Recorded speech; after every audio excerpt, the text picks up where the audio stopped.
청취자 여러분 환영합니다. 오늘 저희 둘과 함께 여러분까지 셋이서 아주 깊게 파헤쳐 볼 자료가 하나 도착했습니다. 방금 막 발행된 아주 따끈따끈하고 뜨거운 분석 리포트인데요. 네. 오늘 제 뒤에 띄워놓은 이 복잡한 세계 무역 지도랑 그 실시간 금융 차트들 벌써 보고 계시죠? 오늘 다룰 내용이 워낙 방대해서 저도 노트를 아주 꽉 채워왔습니다. 오늘 다룰 자료가 바로 2026년 2월 21일자로 발행된 하버드 비즈니스 스쿨 출신 수석 애널리스트의 전략 리포트인데요. 근데 이 리포트 첫 페이지부터 아주 눈에 띄는 약간 과감한 타겟을 던졌잖아요. 네, 맞습니다. 무려 코스피 6,500포인트 시대를 선언했습니다. 코스피 6,500이요? 이 숫자만 들으면 다들 약간 이거 그저 낙관적인 화ang든 숫자 아닌가? 이렇게 생각하실 텐데요. 처음엔 다들 그렇게 놀라시죠? 하지만 우리가 진짜 주목해야 할 건 그 숫자를 도출해낸 바닥의 논리거든요. 그렇죠. 그래서 청취자 여러분, 오늘 우리의 미션은 명확합니다. 이 리포트가 주장하는 K증시 20년 주기 슈퍼사이클의 서막, 그리고 그 이면에 도사리고 있는 글로벌 리스크 관리를 완벽하게 해보해보는 겁니다. 정보의 홍수 속에서 오늘 이 심층 분석이 여러분이 길을 잃지 않게 돕는 확실한 나침반이 될 겁니다. 네, 오늘 분석을 끝까지 따라와 보시면 이 과격해 보이는 목표치가 단순한 희망회로가 아니라 꽤나 정교한 매크로 계산 위에 서 있다는 걸 여러분 스스로 판단하실 수 있을 겁니다. 자, 이제 본격적으로 파헤쳐 볼까요? 가장 밑바탕이 되는 매크로 환경의 변화부터 짚어보죠. 오늘 리포트에서 시장을 관통하는 두 가지 핵심 축으로 공급망 재편, 즉 마스와 AI 인프라를 꼽았어요. 맞습니다. 그 두 가지가 지금 시장을 움직이는 가장 거대한 톱니바퀴죠. 제가 특히 흥미롭게 본 대목은 최근 미국 대법원의 판결이 만들어낸 나비 효과입니다. 대법원이 관세에 대해서 위헌 판결을 내리면서 트럼프식 보호무역주의에 강력한 제동을 걸었잖아요. 네, 시장은 당장 글로벌 교역의 문이 다시 열린다면서 엄청 환호하는 분위기죠. 근데 리포트의 시각은 여기서 한 발 더 들어간단 말이죠. 교역량 회복이라는 호재 이면에 엄청난 청구서가 기다리고 있다는 건데 이게 정확히 무슨 의미인가요? 이걸 더 큰 그림과 연결해보면 아주 흥미로운 딜레마가 발생합니다. 표면적으로는 무역 장벽이 낮아지니까 수출 주도 국가인 한국 증시에는 더없이 좋은 소식처럼 들리잖아요. 당연히 수출 기업들한텐 호재 아닌가 싶죠. 하지만 자금 흐름을 추적해보면 상황이 좀 다릅니다.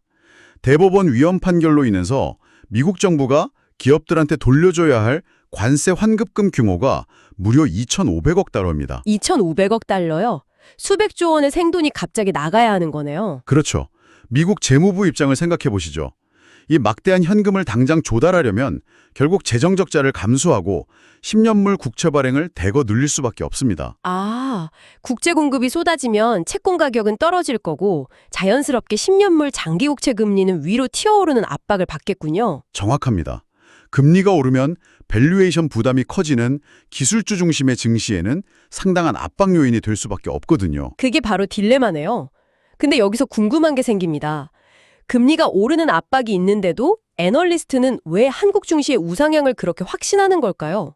여기서 등장하는 변수가 바로 환율이죠. 네, 지금 환율 상황이 아주 극적입니다. 지금 USD KRW 환율이 1,449.66원 달하잖아요. 거의 1,450원에 육박하는 이 역사적인 고환율 국면인데 보통 금리가 오르고 환율이 이 정도로 치솟으면 자본 유출 우려나 수입 물가 폭등부터 걱정해야 하는 거 아닌가요?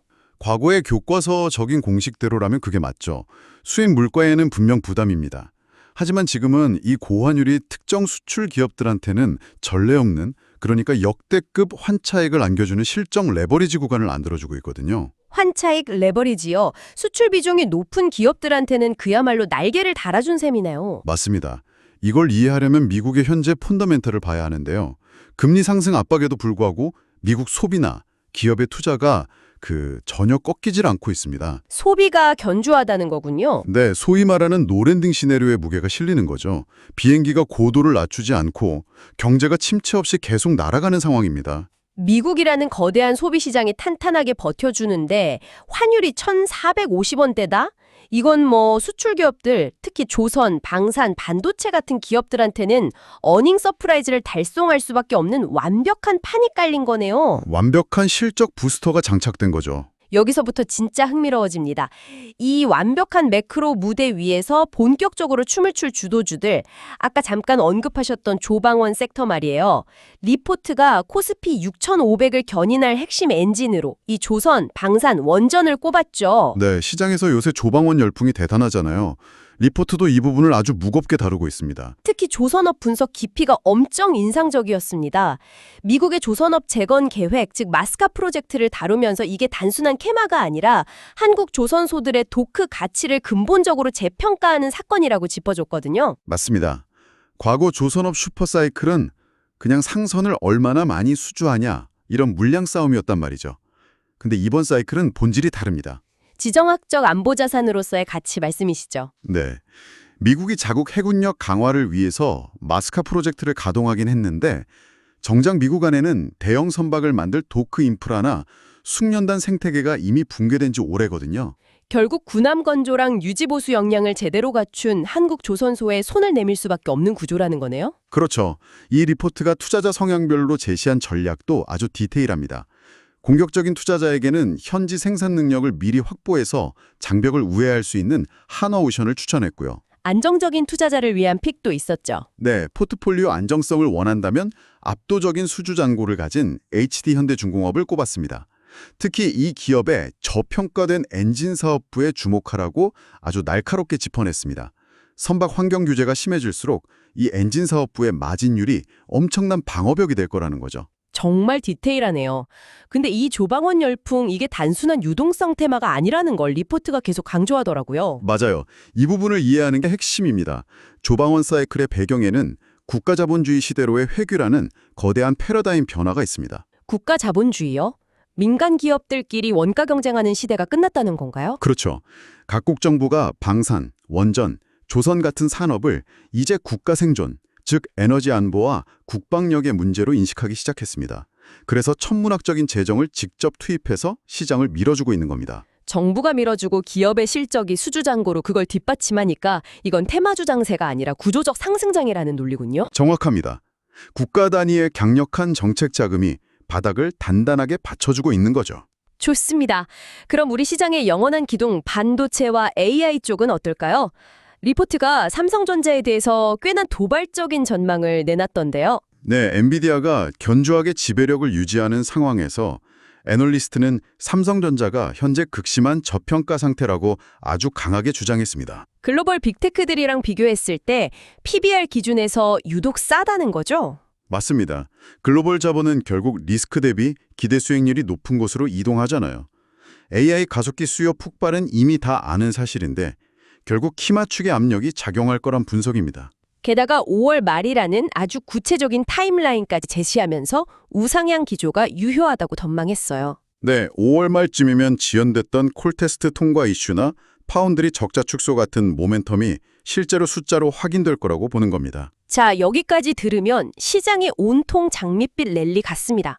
하지만 청취자 여러분, 그래서 이 모든 게 결국 무슨 의미일까요? 시장이 화려할 때일수록 우리는 리스크 관리를 철저히 해야 하잖아요. 리포트 후반부에 숨겨진 리스크들이 아주 차갑게 분석되어 있죠. 네, 여기서 흥미로운 점은 애널리스트가 두 가지 뚜렷한 균열을 지적했다는 겁니다. 첫 번째는 바로 사모대출 위기입니다. 최근에 블루아울 채피털 환매 종단 사태 말씀하시는 거죠? 맞습니다. AI 데이터 센터 투자 과열로 인한 첫 번째 파열음이라고 해석하더라고요. AI 인프라 짓는 데 들어가는 천문학적인 비용을 대려고 무리하게 사모대출을 끌어다 쓴 부작용이 터진 겁니다. 레버리지를 너무 과도하게 쓴 기업들이 흔들리기 시작했다는 건데 이게 2008년 같은 시스템 리스크로 번질 위험도 있을까요? 리포트에서는 시스템 붕괴로 번질 가능성은 낮다고 선을 그었습니다.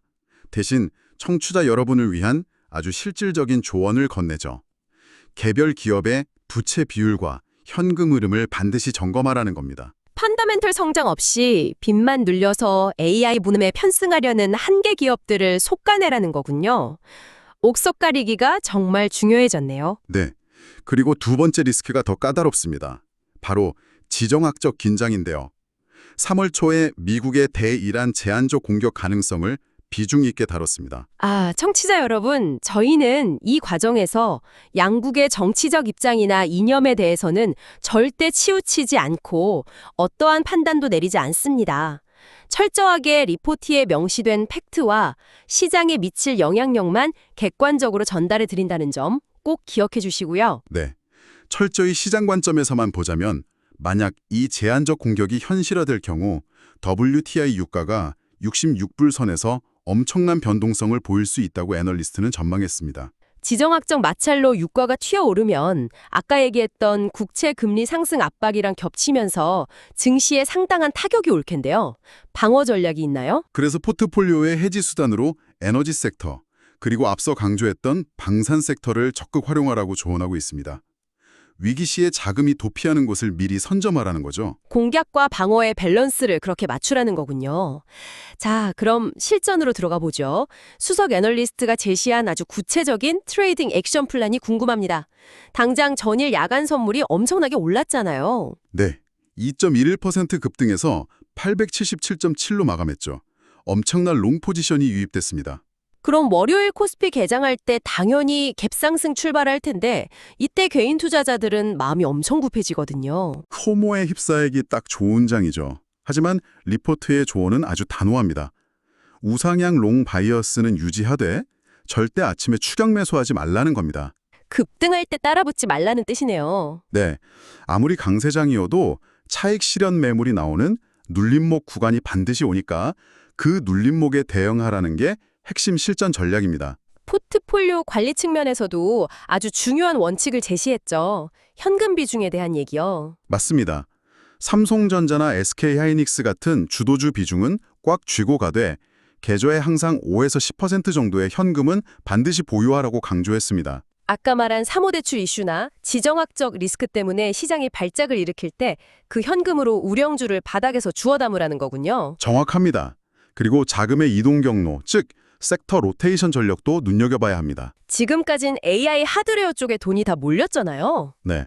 하지만 이제는 반도체 하드웨어 중심의 인프라 구축 단계를 넘어서 돈을 벌어들이는 어플리케이션 쪽으로 자금이 이동할 시점이라는 분석입니다. 로봇이나 AI 소프트웨어 쪽으로 포트폴리오를 점진적으로 옮길 준비를 하라는 거군요.